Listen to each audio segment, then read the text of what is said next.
යම් කිසි කෙනෙක් ඒ ජීවිත කාලය තුළ ලියපු කෘති ලේඛන වලින් තිබුණ ප්‍රධාන දෙනාගෙන කිව්වහම මතක් වෙනවා. ඉතින් ඒක තමයි අතන මගේ ලෝකේ. මගේ ලෝකේ තියෙන්නේ නලින් සිල්වා මහත්මයාගේ අදහස් වල යම් ආරම්භක අවධියකින් පස්සේ ඔහුගෙන් ගොඩනැගෙන මේ අදහස් නැවත වර්ධනය වෙනවා.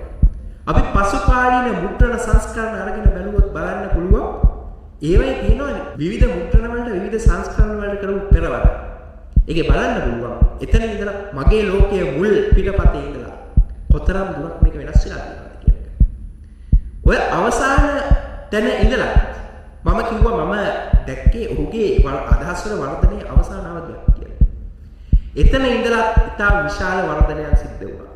මේ සංදර්භය ඇතුලේ තමයි අපි මගේ ලෝකයේ පොත කියවන්න ඕනේ.